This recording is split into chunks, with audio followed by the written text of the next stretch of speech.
Good morning, 11th class. Hanji, we are doing your unit 9, that is hydrogen, and today we have to start with your next topic, that is hydrides. Okay? हमने अब तक जो आपका study किया है वो हमने generally ये कंफर्मेशन हमने की थी कि जो हाइड्रोजन है, why hydrogen is called as the unique element of the periodic table.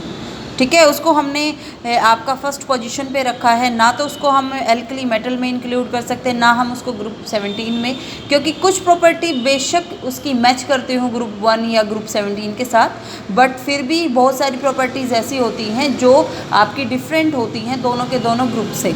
ठीक है, उसके बाद हमने हाइड्रोजन के ऑकरेंस के बारे में पढ़ा, हाइड्रोजन के डिफरेंट आइसोटोप्स के बारे में पढ़ा. ठीक है, बीच में एक टॉपिक आता है hydrogen which is excluded from your syllabus this year. ठीक है, और जो आपने आपका आज का टॉपिक करना है which is your main topic, that is hydrides. ठीक है, अब नाम से पता लग रहा है हाइड्राइड्स क्या होते हैं. ये कंफर्म है यहाँ से कि जब भी आपका जो हाइड्रोजन है वो किसी अदर एलिमेंट के साथ कॉम्बिनेशन करेगा तो वहाँ से क्या जो कंपाउंड बनाएगा उनको आप क्या बोल दोगे, हाइड्राइड्स. तो यही आपके पास बोला गया है कि जो डाई हाइड्रोजन है वो कंबाइन करती है डिफरेंट एलिमेंट के साथ, एक बाइनरी कंपाउंड आपकी बनाती है. बाइनरी का मीनिंग जिसमें दो एलिमेंट प्रेजेंट हो, उसको आप क्या बोल देते हो, हाइड्राइड्स. जनरली यदि हम दिखाएं तो MHX कुछ इस टाइप से आप हाइड्राइड्स को शो करोगे. M आपका किसी भी एलिमेंट को रिप्रेजेंट करता है, H आपका हाइड्रोजन है, X आपका क्या है, नंबर ऑफ हाइड्रोजन. ठीक है, अब आपके पास क्वेश्चन ये आता है कि कौन कौन से आपके पास जो एलिमेंट है वो हाइड्राइड्स की फॉर्मेशन कर सकते हैं. तो एक तरह से जो पीरियोडिक टेबल है उसके जो मैक्सिमम एलिमेंट है वो हाइड्राइड्स बनाते हैं. जैसे यहाँ पे इन्होंने दिया हुआ है all the main group elements, main group के हर एक एलिमेंट सिर्फ किसको छोड़ के, नोबल गैसेस को छोड़ के, एंड ग्रुप 13 के दो एलिमेंट है आपके पास इंडियम एंड थैलियम, उनको छोड़ के बाकी सारे एलिमेंट आपके पास हाइड्राइड बनाते हैं. सभी आपके पास लेंथेनॉइड एक्टिनॉइड्स जो हैं एफ ब्लॉक एलिमेंट वो भी आपके क्या बनाते हैं, हाइड्राइड बना सकते हैं. ट्रांजिशन मेटल्स आपके पास डिफरेंट टाइप की दे रखी है, ये भी आपकी क्या बना सकती हैं, हाइड्राइड्स बना सकती हैं. अब आपके पास देखो पीरियोडिक टेबल में एलिमेंट को आप क्लासिफाई करते हो, कुछ मेटल होती हैं, कुछ नॉन मेटल होती हैं, कुछ आपके पास वहाँ पे मेटलॉइड्स हो जाते हैं. ठीक है, कुछ एलिमेंट आपके पास डी ब्लॉक में लाई करते हैं, कुछ एफ ब्लॉक में. कहने का मीनिंग है सभी की जो प्रॉपर्टी हैं वो डिफरेंट होती हैं. तो जब भी आपका हाइड्रोजन किसी डिफरेंट प्रॉपर्टी वाले एलिमेंट के साथ कंबाइन करके हाइड्राइड बनाएगा तो मीन्स वहाँ पे उनकी भी जो हाइड्राइड बनेंगे उनकी फिजिकल एंड केमिकल प्रॉपर्टी क्या होंगी, डिफरेंट होंगी. ठीक है, तो फिजिकल एंड केमिकल प्रॉपर्टी के बेसिस पे जो हाइड्राइड्स है उसको तीन आपके पास कैटेगरी में डिवाइड किया हुआ है. बेसिकली जो ब्रॉड कैटेगरीज हैं जिसमें सबसे फर्स्ट दिया हुआ है आयनिक और सॉल्ट लाइक या यू कैन से सलाइन हाइड्राइड. अब नाम से पता लग रहा है आयनिक, आयनिक मीन्स वहाँ पे जो आपके पास हाइड्राइड बनेंगे वो कुछ इस टाइप के बनेंगे, ऐसे एलिमेंट के बीच में बनेगा जिसकी जो इलेक्ट्रोनेगेटिविटी है वो हाइड्रोजन से कम हो. ठीक है, या यू कैन से मेटल के साथ जो भी आपके पास हाइड्राइड बनते हैं, मेटल के साथ जब भी हाइड्रोजन कंबाइन करता है तो वहाँ से जो हाइड्राइड बनते हैं उनको आप क्या बोलते हो, आयनिक बोलते हो. ठीक है, क्योंकि उसमें आपके पास जो हाइड्रोजन है that carry H negative charge आ जाता है उस पर. ठीक है, अब मेटेलिक हाइड्राइड या you can say industrial hydride, ये आपके पास जो हाइड्राइड्स हैं ये बनते हैं जब आपके डी ब्लॉक या एफ ब्लॉक के एलिमेंट कंबाइन करते हैं हाइड्रोजन के साथ. ठीक है, अब इसको नेक्स्ट हम डिटेल में करेंगे. ठीक है, अभी के लिए इतना याद रखो. मेटेलिक उनको क्यों बोला है, क्योंकि जो हाइड्राइड आपके बनेंगे वो जिस भी मेटल के साथ कंबाइन करेंगे जो डी ब्लॉक या एफ ब्लॉक में प्रेजेंट है तो वो हाइड्राइड उस मेटल की जैसी प्रॉपर्टी शो करते हैं, इसलिए उसको मेटेलिक बोल दिया गया. ठीक है, इंडस्ट्रियल क्यों बोला गया है वो मैं आपको आगे बताऊँगी. ठीक है, नेक्स्ट आता है आपके पास मॉलिक्यूलर और कोवलेंट हाइड्राइड. ठीक है, अब जो ये हाइड्राइड हैं ये बेसिकली पी ब्लॉक के एलिमेंट के साथ जब भी कॉम्बिनेशन करता है हाइड्रोजन तब बनते हैं. ठीक है, अब हम डिटेल में करते हैं वन बाय वन. सबसे फर्स्ट आपके पास आता है that is the ionic hydride. अभी मैंने बताया था कि आयनिक हाइड्राइड वो होते हैं जब आपके पास जो मेटल है जिनकी इलेक्ट्रोनेगेटिव वैल्यू कम हो हाइड्रोजन से. हाइड्रोजन की होती है 2.1 से कम इलेक्ट्रोनेगेटिव वैल्यू होनी चाहिए किसी भी मेटल की. उसके साथ जब हाइड्रोजन कंबाइन करता है तो वहाँ से क्या बनाता है, आयनिक हाइड्राइड बनाता है. ठीक है, और इसमें दिया हुआ है कि आपके पास जितने भी एलिमेंट है ग्रुप 1 के एल्कली मेटल या यू कैन से ग्रुप 2 के जो एल्कलाइन अर्थ मेटल्स हैं जब आप उसको हीट करते हो हाइड्रोजन के साथ एट वेरी हाई टेम्परेचर, तो वहाँ पे आपके बनते हैं आयनिक हाइड्राइड, ठीक है। लेकिन यहाँ पे एक एक्सेप्शन है कि आपके पास जो बेरिलियम हाइड्राइड है और जो मैग्नीशियम हाइड्राइड है, बाकी सारे आयनिक होंगे मेटल के केस में, लेकिन ये दो आपके पास होते हैं कोवेलेंट पॉलीमेरिक स्ट्रक्चर होता है इनका, ठीक है। वो हम जो सप्लीमेंट टू योर नॉलेज आपका दिया हुआ है नेक्स्ट पेज पे, वहाँ से हम करेंगे, ठीक है। अब आयनिक हाइड्राइड आपको पता लग गया क्या होते हैं। प्रॉपर्टीज़ इसकी हम स्टडी कर लेते हैं। प्रॉपर्टीज़ देखो, इसमें सबसे फर्स्ट दिया हुआ है कि आपके पास ये बनते कैसे हैं कि मेटल से इलेक्ट्रॉन कंप्लीटली ट्रांसफ़र हो जाते हैं हाइड्रोजन एटम में, ठीक है। हाइड्रोजन एटम में ट्रांसफ़र हो जाएंगे तो जो हाइड्रोजन है एटम है उस पर कौन सा चार्ज आ जाएगा, नेगेटिव चार्ज आ जाएगा। तो यहाँ पे हाइड्राइड आयन बनता है, जैसे आपके पास एग्जांपल दिया हुआ है लिथियम हाइड्राइड या यू कैन से कैल्शियम हाइड्राइड, ठीक है। आयनिक जो हाइड्राइड होते हैं वो वाइट क्रिस्टलाइन सॉलिड्स होते हैं, जो उनका क्रिस्टल स्ट्रक्चर है। अब आयनिक है तो क्या कंसिस्ट करेगा क्रिस्टल स्ट्रक्चर में आपके आयन्स ही प्रेजेंट होंगे जब आयनिक हाइड्राइड की हम बात कर रहे हैं, ठीक है। तो इसमें दिया हुआ है कि आपके पास जितने भी एल्कली मेटल मीन्स जो ग्रुप 1 के एलिमेंट है वो जब भी हाइड्रोजन के साथ कंबाइन करते हैं तो उनका एक रॉक सॉल्ट जैसा स्ट्रक्चर होता है। यदि हम डाउन द ग्रुप बात करें तो डाउन द ग्रुप आपके पास जो थर्मल एनर्जी है वो डिक्रीज़ होती चली जाती है from lithium to caesium, thermal जो स्टेबिलिटी है, ठीक है। थर्मल स्टेबिलिटी का मीनिंग क्या है, यदि आप टेम्परेचर अप्लाई करते हो तो आपके पास जो सीजियम है उसको सीजियम हाइड्राइड को सबसे वीक माना जाता है as compare to lithium hydride, ठीक है, क्योंकि आपके पास जो साइज़ है मेटल आयन का वो कॉन्टीन्यूसली इंक्रीज़ होता है from lithium to caesium down the group जब भी आप मूव करते हो, ठीक है। सेम ऑर्डर रहेगा आपका। ये क्वेश्चन आ सकता है यहाँ से कि आपका ऐसा क्यों होता है कि जो आपके पास थर्मल स्टेबिलिटी है ग्रुप 1 की या ग्रुप 2 कोई भी आपको दे सकते हैं एलिमेंट की, वो डाउन द ग्रुप आपकी डिक्रीज़ क्यों होती है। तो उसका रीज़न एक ही है क्योंकि आपके पास जो साइज़ है मेटल कैटायन का वो कॉन्टीन्यूसली क्या होता है, इंक्रीज़ होता है, ठीक है। उसके बाद आपके पास नेक्स्ट पॉइंट आता है प्रॉपर्टीज़ में कि आपके पास जो डेंसिटी होती है हाइड्राइड की वो ज़्यादा होती है मेटल से। अब ये तो ऑब्वियस सी बात है कि जो डेंसिटी की यदि हम कंसेप्ट यहाँ पे लेके आए तो जो हाइड्राइड आप बनाओगे उसकी डेंसिटी तो ज़्यादा होगी जो मेटल जिस मेटल से आपने उसको बनाया है, ठीक है। ऐसा क्यों होता है, क्योंकि आपके पास जो भी स्ट्रक्चर होता है ना क्रिस्टल स्ट्रक्चर होता है, मतलब कहने का मीनिंग है जो भी अरेंजमेंट होगी एलिमेंट्स की, तो वहाँ पे आपके पास जो H नेगेटिव आयन है वो तो लैटिस के जो होल होंगे ना, लाइक मैं आपको एग्जांपल देती हूँ कैसे, जैसे आप स्ट्रक्चर बना रहे हो, आपने स्फेयर माना है एलिमेंट को, तो ऐसा तो नहीं होता हर कोई परफेक्टली सॉलिड होता है, बीच में कहीं ना कहीं खाली जगह होती है जिसको आप या तो लैटिस जिसको आप या तो होल बोल देते हो या वॉइड बोल देते हो। वॉइड का मीनिंग क्या होता है, खाली जगह। होल का मीनिंग भी क्या होता है, छेद होता है, ठीक है। तो जो H नेगेटिव आयन है वो इस होल को ऑक्यूपाई कर लेंगे, ठीक है। अब H नेगेटिव आयन इस होल को ऑक्यूपाई करेंगे तो जो ये तो सारी मेटल थी, लाइक फॉर एग्जांपल ये 4 मेटल हैं, यहाँ पे H नेगेटिव आ गया, तो मेटल के कंपेयर में जो हाइड्राइड है उसकी डेंसिटी क्या होगी, ज़्यादा, क्योंकि मास ज़्यादा हो जाता है, ठीक है। उसके बाद आपके पास नेक्स्ट पॉइंट आता है कि जो ये आयनिक हाइड्राइड होते हैं इनका मेल्टिंग पॉइंट हाई होता है एंड बॉइलिंग पॉइंट भी क्या होता है, हाई होता है, ठीक है। फ्यूज स्टेट में लेकिन ये क्या करते हैं, इलेक्ट्रिसिटी को कंडक्ट करते हैं, ठीक है। तो यहाँ पे यदि हम इलेक्ट्रोलिसिस प्रोसेस शो करें तो आपके पास जो हाइड्रोजन गैस है ये हम ऑलरेडी पढ़ चुके हैं जब मैंने आपको रिजेम्बलेंस कराई थी कि रिजेम्बलेंस विद मेटल्स, ठीक है। तो हमने वहाँ पे पढ़ा था कि वो एनोड पे आपका जनरेट हो जाता है जो भी हाइड्रोजन है, ठीक है।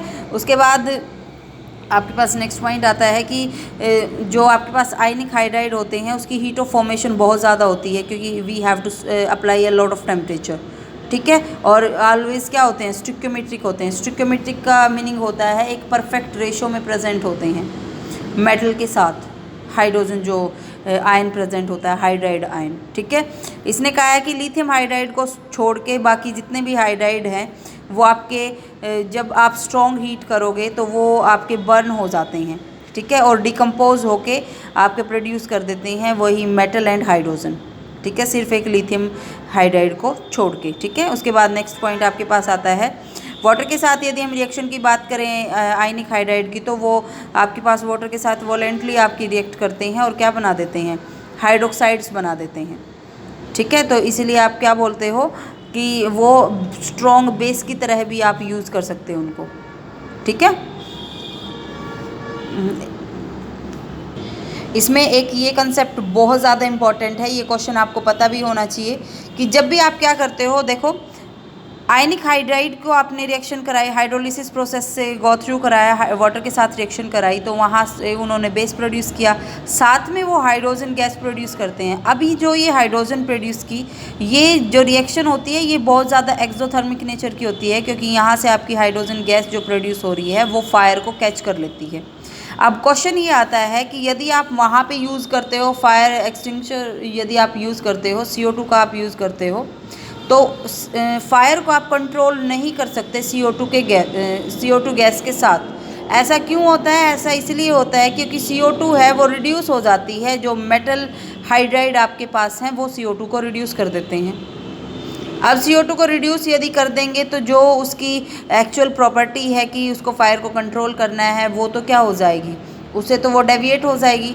अब इसकी वजह से ये बहुत ज़्यादा इम्पोर्टेंट क्वेश्चन है कि यहाँ पे आपने CO2 की जगह you have to use sand if you want to control fire. ठीक है, तो जो सैंड होती है वो हाईली स्टेबल सॉलिड होता है। तो ये क्वेश्चन बहुत इंपॉर्टेंट है आपके पास कि जो आयनिक हाइड्राइड्स होते हैं, यदि हम उसकी हाइड्रोलिसिस प्रोसेस करते हैं तो उसमें जो फायर होती है, फायर हाइड्रोजन की बर्निंग से जो प्रोड्यूस होती है, उसको आप किसकी हेल्प से कंट्रोल कर सकते हो, या you can say why CO2 can not be used as a fire extinguisher when ionic hydride react with water. ठीक है, तो ये आपके पास क्वेश्चन आता है, इसको आप अच्छे से करना। उसके बाद नेक्स्ट आता है बहुत पावरफुल रिड्यूसिंग एजेंट होते हैं, और स्पेशली इन्होंने बोला हुआ है कि जब आप हाई टेम्परेचर कंडीशन वहाँ पे लगाते हो तो जो आयनिक हाइड्राइड होते हैं वो बहुत ज़्यादा ही पावरफुल रिड्यूसिंग एजेंट आपके पास होते हैं। जैसे यहाँ पे बोला हुआ है आपके पास, कोई एग्जांपल एक कर लेना, कार्बन मोनोऑक्साइड है, यदि हम आयनिक हाइड्राइड की बात करें तो वहाँ से सोडियम फॉर्मेट करेंगे, मींस जो कार्बन है CO है उसकी रिडक्शन करके क्या प्रोड्यूस करेंगे, कार्बन। ठीक है, तो इसमें से कोई एक एग्जांपल कर लेना जो भी आपको बेटर लगे। ठीक है, उसके बाद आपके पास नेक्स्ट पॉइंट आता है कि जो लिथियम हाइड्राइड होता है वो अनस्टेबल होता है मॉडरेट टेम्परेचर पे। ठीक है, क्योंकि वो आपकी उसका यूज़ कहाँ होता है, उसका जो लिथियम हाइड्राइड है उसका यूज़ होता है आपके पास रिड्यूसिंग एजेंट बनाने में। जैसे ये बनाया इसने कि एल्युमिनियम क्लोराइड के साथ उसने रिएक्शन करके यहाँ पे मेटल हाइड्राइड ही फॉर्मेशन की है उसने, which is lithium aluminium hydride, which is most important reducing agent, या यू कैन से वेरी स्ट्रॉन्ग रिड्यूसिंग एजेंट। आप बार बार जो ऑर्गेनिक केमिस्ट्री है, ऑर्गेनिक का पोर्शन है, वहाँ पे आप इस रिड्यूसिंग एजेंट का यूज़ करोगे। ठीक है, एंड सेकंड इसने आपके पास बोला है कि अदर टाइप के भी ये हाइड्राइड आपके पास फॉर्म कर सकता है, जैसे लिथियम आपके पास जो बोरोहाइड्राइड है वो भी प्रोड्यूस कर सकता है लिथियम हाइड्राइड। और जो सोडियम हाइड्राइड की यदि हम बात करें तो वो B2H6 के साथ, this reaction is very important. In reaction को आपने करना है कि आपसे कोई क्वेश्चन पूछ ले कि लिथियम हाइड्राइड को आप कैसे फॉर्म कर सकते हो, तो you can form by this reaction of lithium hydride with aluminium chloride, and if you want to produce lithium borohydride then you have to use lithium hydride with diborane. ठीक है, और यदि आप डाइबोरेन की रिएक्शन कराते हो sodium hydride के साथ तो वहाँ से भी आपका रिड्यूसिंग एजेंट आपका प्रोड्यूस होता है, विच यू कैन से सोडियम बोरोहाइड्राइड। ठीक है, ऑर्गेनिक जो सिंथेसिस होती है यहाँ पे लिखा भी हुआ है, वहाँ पे आपका रिड्यूसिंग एजेंट की तरह इनका यूज़ किया जाता है। ठीक है, तो यहाँ पे यदि हम यूज़ की बात करें तो यूज़ में आप क्या बोलोगे कि जो आपके पास आयनिक हाइड्राइड है, जो ये आयनिक हाइड्राइड आप पढ़ रहे हो और उसके कॉम्प्लेक्सेस, मींस उन्होंने जो आपके कॉम्प्लेक्स बनाए हैं उनका यूज़ आप रिड्यूसिंग एजेंट की तरह करते हो। ठीक है, तो यदि आप उनको डिकम्पोज करते होते हैं आयनिक हाइड्राइड तो वो ऑलवेज डाई हाइड्रोजन आपकी प्रोड्यूस करते हैं, तो इसलिए उनको आप क्या बोल सकते हो, सॉलिड फ्यूल्स भी बोल सकते हो। ठीक है, उसके बाद आपका सेकेंड टाइप का आता है मेटेलिक हाइड्राइड्स, या यू कैन से इंटरस्टिशियल। मैंने अभी बताया था आपको मेटेलिक जो डी ब्लॉक के एलिमेंट होते हैं ग्रुप 3, 4, 5 से और 10, 11, 12 से। अब बीच में ग्रुप रह गए 6, 7, 8, 9 ठीक है, ये ग्रुप आपके रह जाते हैं। तो यहाँ से याद रखना डी ब्लॉक में 3, 4, 5, 10, 11, 12 ये ग्रुप, एंड एफ ब्लॉक के जो एलिमेंट होते हैं, जब भी आप हाइड्रोजन के साथ हीट करते हो D and F block element को, तो दे फॉर्म द मेटेलिक या यू कैन से द इंटरस्टिशियल हाइड्राइड्स। ठीक है, अब देखो यदि हम डी ब्लॉक की बात करें तो जो ग्रुप 6 होता है उसमें सिर्फ क्रोमियम एक ऐसा एलिमेंट है जो हाइड्रोजन के साथ कंबाइन करके हाइड्राइड बनाएगा CrH टाइप का। लेकिन 7th ग्रुप से लेके 9th ग्रुप तक कोई भी एलिमेंट हाइड्रोजन के साथ कंबाइन नहीं करता। इसीलिए पीरियोडिक टेबल में 7 to 9 जो ग्रुप होता है, क्योंकि वो हाइड्राइड नहीं बनाते तो इसलिए उसको रेफ़र कर दिया जाता है एज अ हाइड्राइड गैप, कि यहाँ से कोई भी हाइड्राइड आपका प्रोड्यूस नहीं होगा। अब मैंने आपको बताया था इनको मेटेलिक हाइड्राइड क्यों बोलते हैं, क्योंकि जो भी हाइड्राइड आपका प्रोड्यूस होगा उसकी प्रॉपर्टी आपके पास मैच करेंगी जिस मेटल से मिलके वो बना है, इसलिए उसको आप क्या बोल दोगे, मेटेलिक हाइड्राइड। अब स्टार्टिंग में आपका क्या सोचा जाता था, स्टार्टिंग में जैसे मैंने यहाँ पे स्ट्रक्चर की बात की है, सेम हेयर यहाँ भी ऐसा सोचा जाता था कि जो भी आपके पास लैटिस बनेगी या जो भी आपके पास क्रिस्टलाइन स्ट्रक्चर होता है हाइड्राइड का, उसमें हाइड्रोजन का साइज़ होता है स्मॉल साइज़ होने की वजह से हम ऐसा मान लेते थे कि जो होल्स होते हैं ना उसमें आपका हाइड्रोजन आपका एक तरह से फिट हो जाता है, इसीलिए इन हाइड्राइड्स को आप बोल देते थे इंटरस्टिशियल हाइड्राइड्स। ठीक है, तो उसके बाद दोनों चीज़ें आपको पता लगी कि इंटरस्टिशियल क्यों बोला जाता है, मेटेलिक हाइड्राइड क्यों बोला जाता है। ठीक है, उसके बाद आपके पास जो मेन पॉइंट आता है वो ये आता है आपके पास कि यहाँ पे जो हाइड्रोजन है वो H पॉजिटिव फॉर्म में आपका लाई होता है। सेकंड थिंग यहाँ पे यदि आप, लेकिन ऐसा भी आपके पास हर बार ये चीज़ भी आपके पास ज़रूरी नहीं होती कि जो H पॉजिटिव है वही आपकी इंटरस्टिशियल साइट में प्रेजेंट हो। ठीक है, तो इस चीज़ को आपने थोड़ा सा अपने माइंड में रखना है, आपने याद रखनी है प्रॉपर्टीज़ कैसे बनते हैं, किसके साथ कॉम्बिनेशन से बनते हैं, व्हाट इज़ हाइड्राइड गैप। ठीक है, तो इस चीज़ को आपने याद रखना है। उसके बाद यदि हम प्रॉपर्टीज़ की बात करते हैं तो मेटेलिक जो हाइड्राइड होते हैं उनमें मेटेलिक लस्टर होता है, इलेक्ट्रिसिटी को कंडक्ट करते हैं, हार्ड होते हैं, मैग्नेटिक प्रॉपर्टी भी कंटेन करते हैं। ठीक है, यदि हम डेंसिटी की बात करें तो जो डेंसिटी होती है हाइड्राइड की वो कम रहती है एज़ कम्पेयर टू यदि हम मेटल की हम बात करें। ठीक है, और ऐसा क्यों हो जाता है, क्योंकि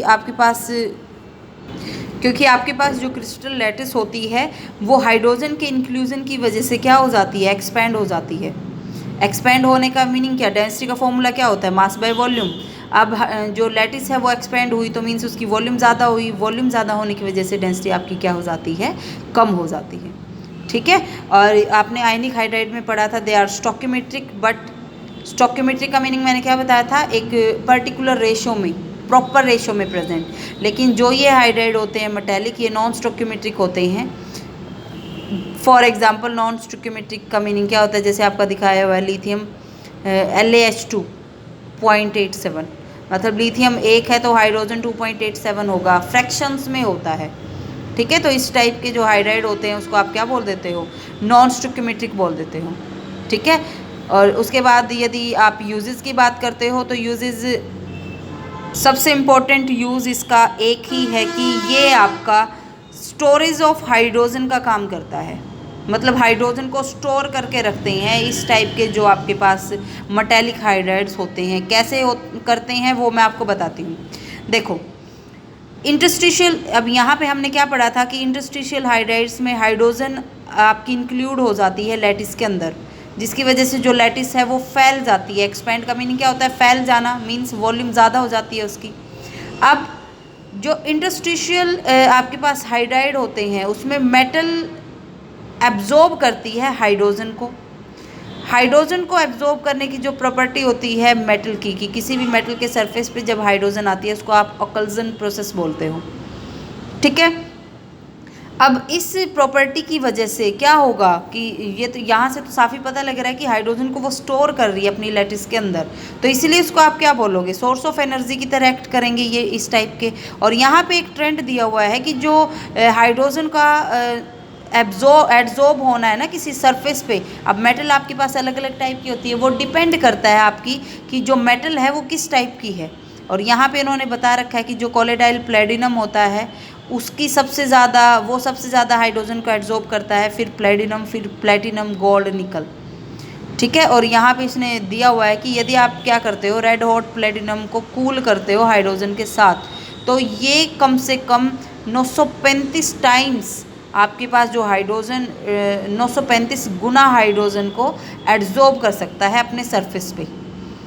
ठीक है, तो इसीलिए आप क्या बोलते हो कि जो मेटेलिक हाइड्राइड होते हैं वो हाइड्रोजन स्टोरेज मीडिया होते हैं, और इस प्रॉपर्टी को आप क्या बोलते हो, हाइड्रोजन स्टोरेज या सोर्स ऑफ एनर्जी। ठीक है, तो ये इसका सबसे इंपॉर्टेंट यूज़ है, इसको आपने याद रखना है। उसके बाद आपके पास थर्ड टाइप का हाइड्राइड आता है विच इज़ मॉलिक्यूलर और कोवेलेंट हाइड्राइड। ये थोड़ा सा लेंथी पोर्शन है। ठीक है, इसको हम कल करेंगे बेटा। ठीक है, इस टाइप के हाइड्राइड को हम कल करेंगे। ठीक है, आज के लिए आपको जो होमवर्क है उसमें आपने 2 ही टाइप के हाइड्राइड करने हैं, first is ionic, second is the metallic hydride. ठीक है, कोई भी प्रॉब्लम आती है, कोई पॉइंट ऐसा हो जो आपको समझ ना आया हो, तो फिर आप मेरे से पूछ लेना। ठीक है, थैंक यू।